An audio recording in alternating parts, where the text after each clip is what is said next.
I'm Father Gregory Pine, an assistant director for the Thomistic Institute, and it's my joy to welcome you back for this most recent installment of Off-Campus Conversations, where we follow up with a professor who has given a lecture on campus or in the context of a retreat or otherwise, so that way we can chase down some of those insights and continue the conversation. So for this installment, I'm very delighted to be joined by Father Michael Lang. Thanks so much for joining. Very pleased to be part of this conversation, Father Gregory. Wonderful. I'm sure many people listening in will know you from your various publications on the liturgy and beyond, from your work with the Congregation of Divine Worship, from contributions that you've made in other outlets. For those who don't know you, would you say a word of introduction, who you are, where you're from, and what you do? I am originally from near Nuremberg in Germany. Then I went to study in England, and for well over 20 years now, I've been an oratorian, a member of the Congregation of the Oratory of St. Philip Neri in London. So here I share in the pastoral work of our church, our various apostolates. I also teach church history at Allen Hall Seminary and at St. Mary's University, Twickenham. So this is my main work, and my research interests, especially in the last few years, have been really liturgy, history of the liturgy, but also contemporary liturgical questions. Wonderful.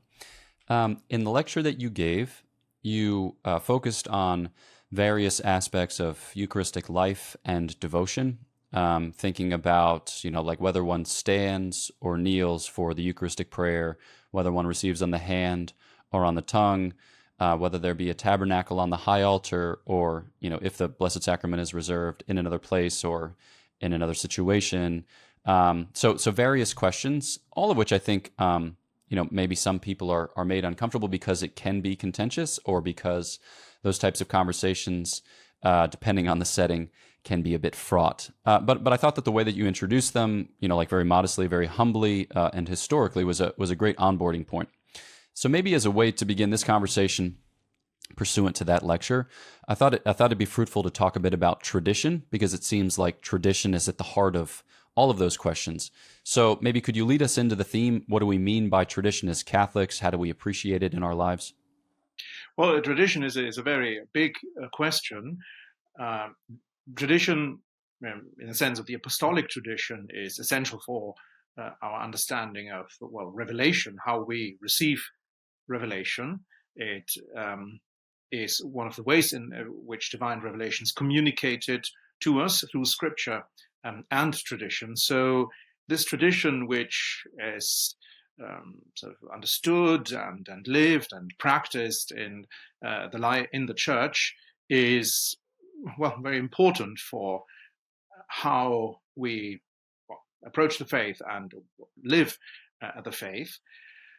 Now, that's what's sometimes called tradition with a capital T. And then there are traditions, in lowercase, which are not simply identical with that apostolic tradition, but certainly form part of it, make it up. And these traditions develop, and they do change occasionally. There's, of course, the substantial continuity of the apostolic tradition, but traditions can also develop and be modified by the Church with the guidance of the Holy Spirit. And in my presentation, I looked especially at the question of Eucharistic adoration, very much part of the life of the Church and the life of many faithful today, and that's wonderful. That's great grace and blessing, but it hasn't always been so. In the early Church, indeed, in the first millennium, we don't really have Eucharistic adoration as we now understand it. But I wanted to show how the ground was really prepared, both theologically and also liturgically, for this to develop, and how it is indeed an authentic development from earlier roots. So maybe then we could follow up on that authenticity So we have the essay of St. John Henry Newman on the development of doctrine with various criteria for determining the authenticity thereof. When it comes to traditions, I imagine that there's a kind of similar judgment to be made on the authenticity of a development in the tradition or a potential change in the tradition. What would you like, just for Catholics trying to think their way through these issues? What might be some ways that we could judge or evaluate authenticity, whether it's present or whether it's absent? As an oratorian, I'm of course very happy to hear about Saint John Henry Newman, wonderful saint, and hopefully one day he might be declared a doctor of the Church, because I believe his work is really very essential. And his essay on the development of doctrine proposes notes, really criteria for distinguishing authentic development from corruption. And these are not sort of hard criteria, like say in the natural sciences, but they give us certain tools for discerning, well, we say, the genuine development from forms of corruption. And Newman speaks certainly about preservation of type, so a certain degree of continuity is essential here. But he also introduces the note or category of assimilation. So the Church has been, through her 2,000-year history, able to assimilate cultural expressions, local traditions, local customs into that broad stream of tradition. But in a way, and often they need to be baptized, need to be evangelized to be fully integrated into the Church's expression of faith, formulation of faith, and certainly also practice in worship.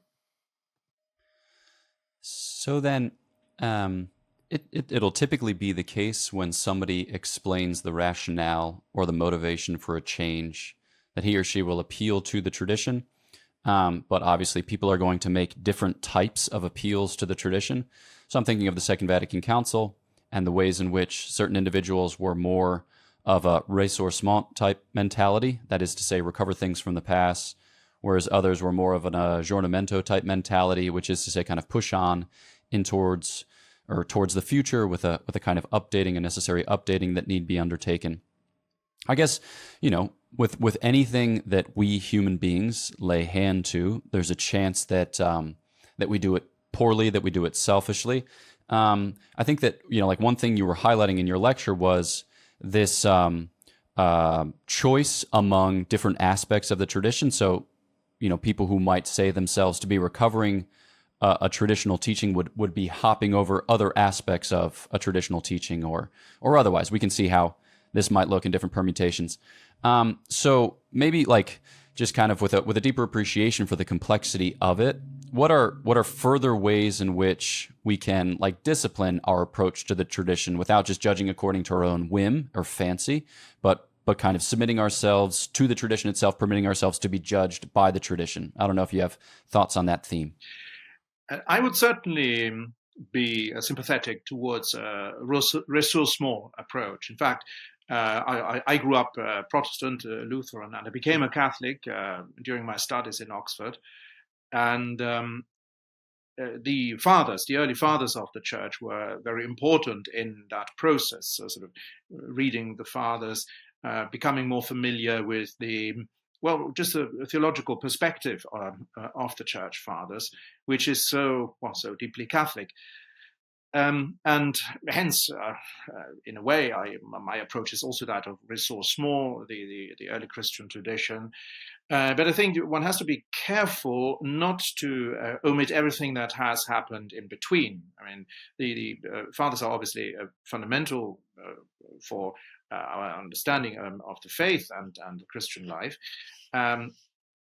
That's why also previous generations have looked at them with great respect and reverence. But that doesn't mean you can simply ignore everything that has happened since. And there are certain developments that go beyond, say, the patristic age, the age of the fathers, that are very important for us. I mean, as a Dominican, for you, the theology of St. Thomas Aquinas, obviously very important. I don't know St. Thomas nearly as well enough as I'd like to, but I'm always very impressed and deeply really enlightened whenever I sort of dive into the Summa occasionally regarding some questions I'm interested in. But also then the later tradition, say the early modern or post-Tridentine tradition, cannot be simply set aside. That, I think, was a weakness in the 20th century ressourcement movement, that they tended to be dismissive of that part of the tradition. So in a sense, it is a whole, and there are certain developments which we talk about the liturgical life, or say here the practice of Eucharistic adoration, where both the Middle Ages and also the Baroque period really had brought us a deepening of the sense of the mystery, the understanding of the presence of God among us. So ressourcement, yes, but you have to be careful to read it sort of within the broader tradition. Okay, maybe just one further question about the tradition, then we can pass to a consideration of the Eucharist, as you described in your talk. So I think a lot of Catholics in the 21st century, whether consciously or unconsciously, or maybe I'm making this out to be a bigger thing than it is, regardless. A lot of Catholics in the 21st century, they have difficulty engaging with the tradition, because this is not to say that there was a rupture. Like that question is to be evaluated at a more macro level. But on a more micro level, many people experience ruptures in their reception or their recognition, more basically, and reception of the Church's tradition, whether that be that they themselves cease the practice of the faith for a time, or they've kind of found themselves in a situation at a distance from a Christian community, or the faith was not transmitted to them by their parents in its integrality or by their religious educators. And I think a lot of people, they find themselves in a strange situation where it's like you can either hearken back and arbitrarily recover without a real sense of context, without a real sense of continuity, or you can just despair of all that and then just start afresh.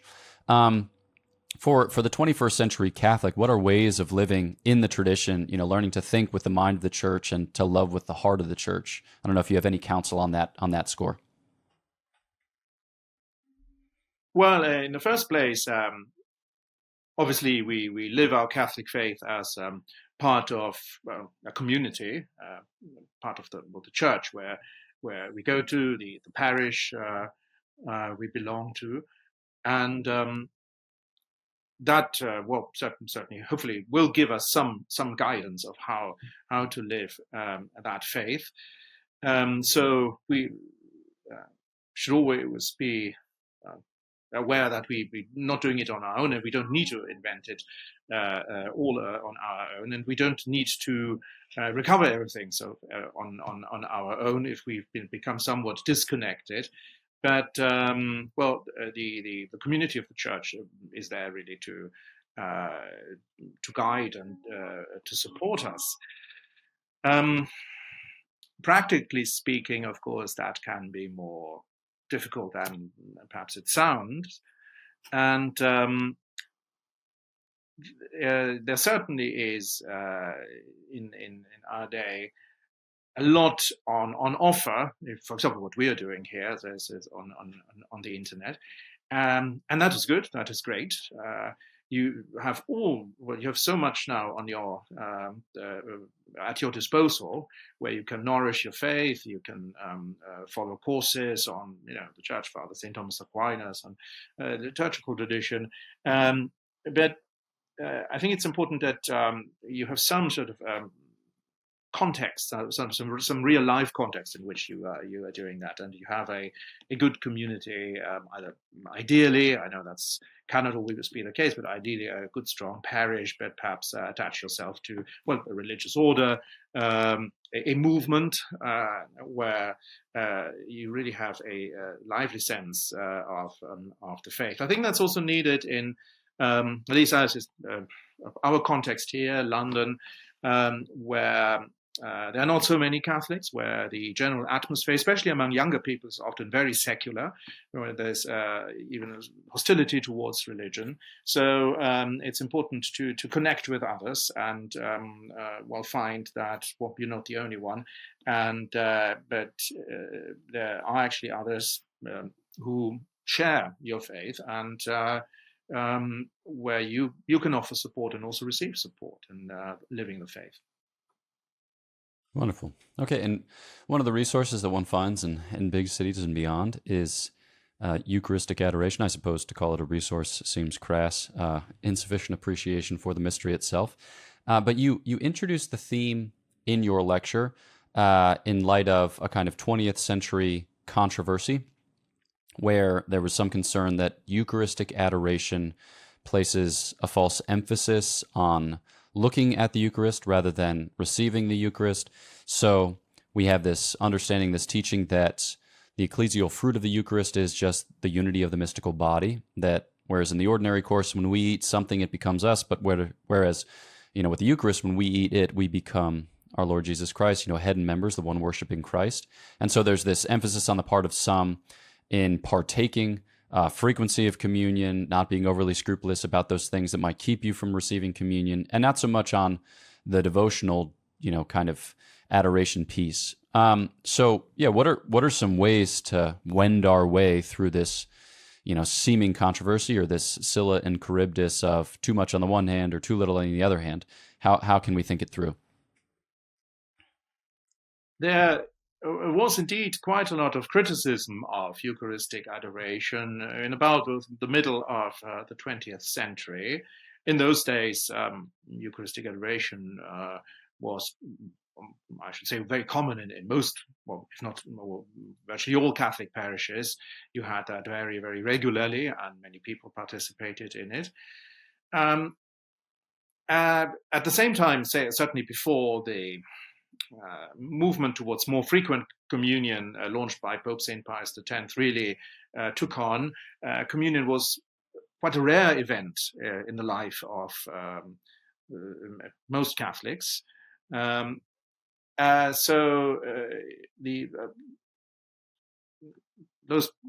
especially from the liturgical movement, who saw this rather critical, in a critical way, argued that, Eucharistic adoration sort of draws you away from the real purpose of the Eucharist, which is to receive it, to receive the sacrament, and as you say, then to build up the unity and charity of the Church. And I think, as is often the case with these renewal movements of the 20th century, I think they certainly had a point. They were partly right, but then they were also partly wrong, and they sort of overstated their case and went threw the baby out with bathwater, as we say. I think there may certainly the balance, say, between adoration and communion wasn't quite right at the time, but some of the big figures of the liturgical movement were really overly critical of adoration. And so in Sacrosanctum Concilium, the Second Vatican Council Constitution on the Sacred Liturgy, Eucharistic adoration is, as far as I can see, not even mentioned. And it's a document that just really presents the liturgy in quite a comprehensive way. So that reflects the spirit of the time, and so there was certainly a steep decline in the practice. There was something of a rupture there, which Pope Paul VI, after the council, or even during the council, still recognized, and in his teaching documents tried to correct, really, tried to set right. Now, fortunately, this situation has changed in more recent decades. Eucharistic adoration has come back, very much so, really, and is flourishing in many places, as you said, in Father Gregory, in the cities, above all. And it sometimes seems to me that we're going back to the situation, at least here in Europe, where Christianity is a religion of the cities, as it was in the early days. So in a city like London or Paris, you get many very vibrant churches, parishes, but it's more if you go to the countryside that you can't expect that. But certainly in the cities, you have churches offering many hours of adoration, and people are coming, especially younger people are coming. So in a way, that problem has not quite solved itself. It will. The post-conciliar popes actually paid great attention to Eucharistic adoration and supported its return. And at the same time, communion, the practice of receiving the Eucharist, has become more common. So I think there's a clearer understanding of adoration's a sort of relation towards receiving the Eucharist. We're preparing for it, nourishing that desire to become one with Christ in the sacrament of his love. And so in a way, adoration is the best way to receive a Holy Communion. So I think there's still a debate among theologians, among liturgists about this, but in practice, in a way, the problem has been resolved, and adoration is thriving in many places.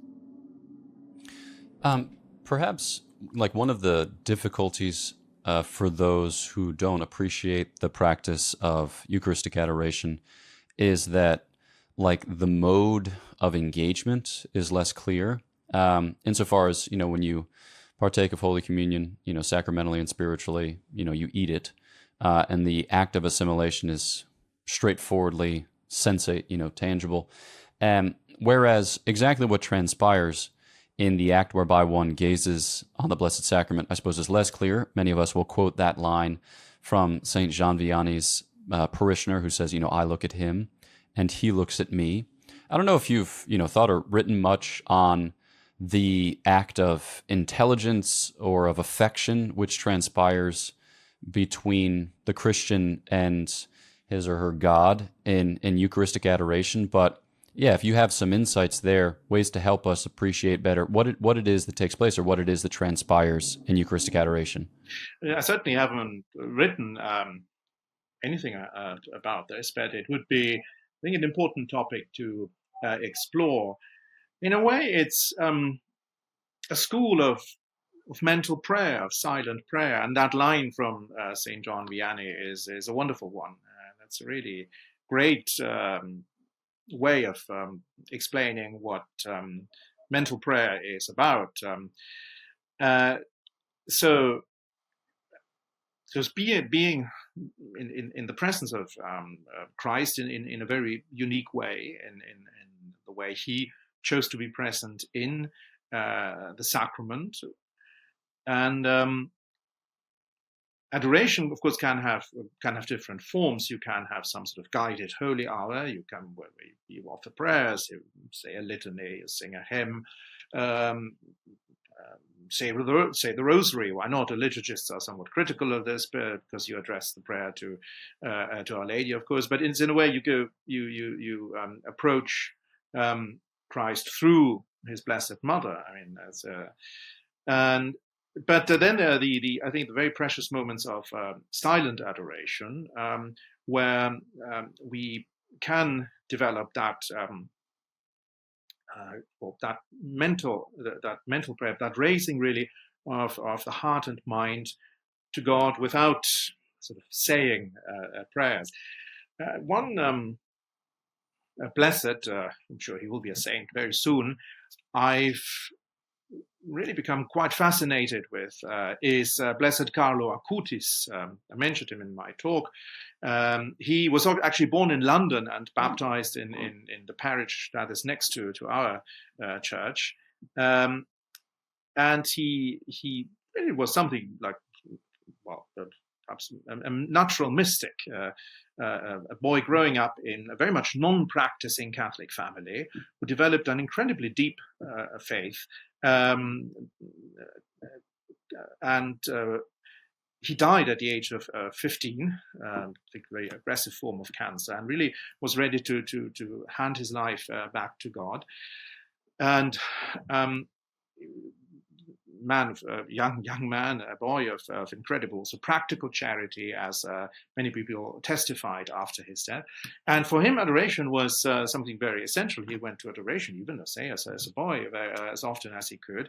And a little bit like the farmer, the Curé of Ars speaks about, he saw adoration as a familiar conversation with Christ. He knew that Christ was present here, as, of course, his Lord, his Savior, but also as his friend. And he also could speak to him as a friend. Of course, our Lord calls us friends. And in Eucharistic adoration, this becomes very real. So we can entrust ourselves to him. We can entrust our cares, our worries, our concerns to him, our perplexities, our confusions, in the way the world is going, or we might find ourselves in. So that sort of simple conversation with Christ, who is present among us, is one of the most wonderful aspects, I think, of Eucharistic adoration. Yeah. So this would be a more kind of phenomenological or even existential question. So I'm thinking about my experience. I don't travel too terribly much, but when I do travel, I typically will stay in one of our houses or in a rectory. Every once in a while, though, I don't. Like I'll stay at a hotel or whatever else. And I find mental prayer in that setting to be more difficult. That might testify to my own intellectual fragility, but also like the experience of difference between praying in the absence of the Blessed Sacrament versus praying in the presence of the Blessed Sacrament is far more marked for me than the difference between praying in the presence of the Blessed Sacrament in the tabernacle and in the presence of the Blessed Sacrament exposed in the monstrance.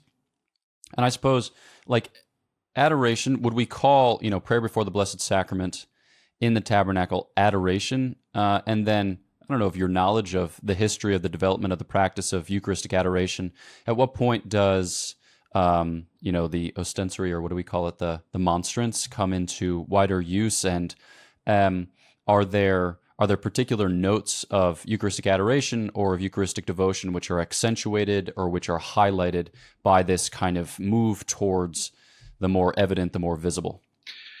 So the first ostensories or monstrances were made in the Middle Ages. I've basically I think it starts in the 13th century. The first recorded Corpus Christi procession actually happened in Cologne, in Germany. And but originally, the Blessed Sacrament was carried in a closed sort of pyxis, in a closed receptacle, so it was not seen. But soon after that, towards the end of the 13th century, it was actually carried in the glass case that then developed into a monstrance. And so we have these later medieval magnificent monstrances, the Baroque period. There certainly was a great emphasis at the time at seeing the host, a visual piety, which of course may have had something to do with the fact that Catholics in that period received communion very rarely, but there was a great focus on seeing the host, and that was then adopted in the practice of sort of solemn adoration. But of course, Christ is present in the tabernacle, and as you said, that makes the key difference: the presence of Christ in the tabernacle, or in the monstrance, or not. And the tabernacles were moved more generally to the main altar of the church in the late medieval Renaissance period, really, also to encourage adoration, because Christ is there, and you can actually come to pray in his presence anytime during the day, not just during certain hours of solemn adoration. If there's one criticism of the present revival of adoration I would like to make, is that sometimes this exposition of the sacrament is done in a bit in a fashion that's a bit too casual. It's done a bit too quickly. It should be accompanied by a certain solemnity, by a certain ritual. Should be something special, because Christ is always present in the tabernacle, and you can always adore him in his presence in the tabernacle. So you don't always need sort of exposition straight away if you have the tabernacle, say, in a central place in the church. So because it's the presence of Christ in either in the form of Eucharistic reservation that has developed historically, that where the real importance is. So maybe pursuant to that, a follow-up thought about progressive solemnity. So you're going to have certain places in which a parish is able to have perpetual or near perpetual Eucharistic adoration, but you'll have more places for which that's not the case. And I think that people might be obviously animated or encouraged in their Eucharistic devotion by the availability of Eucharistic adoration, but they might think that in the absence thereof, their prayer matters less, or their prayer signifies less. And I guess, I don't know if you could meditate a bit on this notion of progressive solemnity and how there's an ebb and flow to our liturgical lives, because I think sometimes people think, their liturgical lives or their paraliturgical lives are only good to the extent that they are optimized or maximized. But then they also realize instinctually that they're not going to go to Mass 17 times a day just because they could. So, what might be a liturgical principle or liturgical principles that could help us to make sense of our lives in their ebb and flow and their complexity and their differentiation? Yes, I think that's a very good point. It's a tendency of our time. We tend to make an event out of everything, or we want to make every event very, very special, and then we transfer this way of thinking also into our practice of the faith. I think the idea of a progressive solemnity, I think, can help here. So marking certain days, certain times of the year, in which, adoration is actually celebrated in a more solemn way. And I think the best way of doing that is where you can do it, the 40 ore, the 40 hours of adoration, which is something that also our own founder, Saint Philip Neri, cherished very much. He didn't introduce it, but he took on the idea very enthusiastically. So that's what we have. So once a year, we have this very elaborate exposition of the Blessed Sacrament, really to give a sort of an impetus, to give encouragement, of course, not just to pray during those 3 days, but to carry that over into the whole year, also when it is a more modest form of adoration, even to say the simple a visit to the Blessed Sacrament during the day. You pass the church on the way to work. You pop into the church for a moment and say to pray, and then you go on your way again. It used to be the case in many dioceses that this 40 hours adoration was done sort of continually throughout the diocese, sort of from church to church or from church to chapel and so on. And so you had the sense that it was sort of perpetual, always continuing in the diocese. I think that's a lovely idea. I haven't seen that anywhere except about 10 years ago when I visited Peru in the Archdiocese of Lima. That was done, and I found that very wonderful. That is, yeah.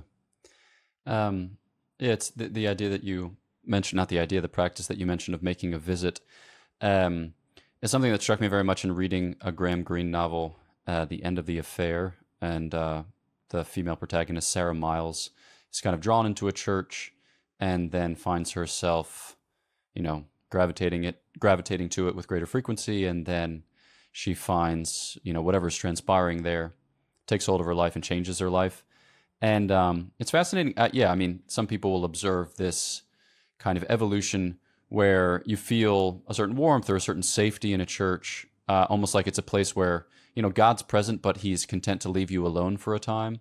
But then once he decides to make his presence more felt or to begin to reorient the inner workings of your life, that you're okay with that because you've had time to thaw out or you've had time to return to your senses. I mean, I suppose there's a kind of fear and trembling with which one approaches these matters, trying to give causal descriptions of exactly what it is that's taking place, because it's it's hard to say. It's just that when you draw near, things in your life change almost inexplicably, except that you can point to their source. And if I may just jump in, of course, also you don't see anything, even when the sacrament is exposed. You don't see the presence of Christ with your senses. You can't perceive them, but it's through the eyes of faith. I mean, through that faith, you can have I suppose a knowledge of the present that draws you, and then really can touch and transform you. Yeah, great. Well, perhaps that's a good place at which to conclude. I'm wondering, you've written on this theme in various places. If you could recommend things that people might read and profit from, or places where they might be able to follow up with your work from here on out. Well, on the question of adoration, there are these quite regular international conferences, adoratio, and they, I think the papers have been published. So I think that would be a good source to learn more and also enter more into that spirit of adoratio, adoration. I really haven't so much written about it. In a way, this lecture was a good opportunity for me to enter into it. There's some of it is in my book, The Roman Mass from Early Christian Origins to Tridentine Reform, which came out last year.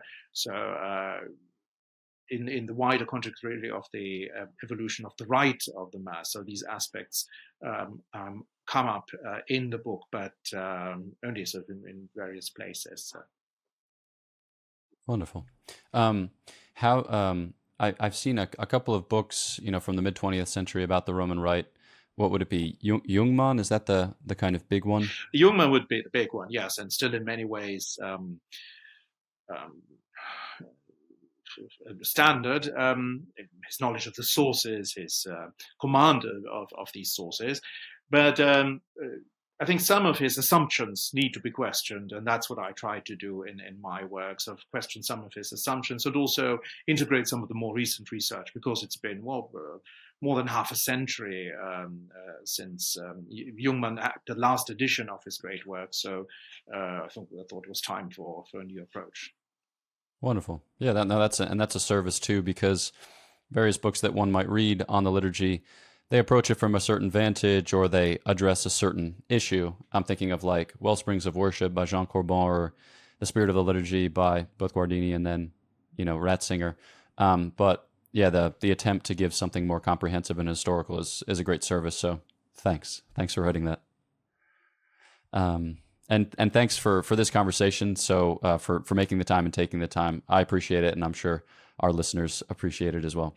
Thank you very much. Then turning to you, the listener, thanks so much for tuning in to this episode of Off-Campus Conversations. You can look for the next one in about 2 weeks, unless it comes out later than or earlier than 2 weeks from now, then you can look for it then. So know of our prayers for you. Please pray for us, and we'll look forward to chatting with you next time on the Thomistic Institute podcast.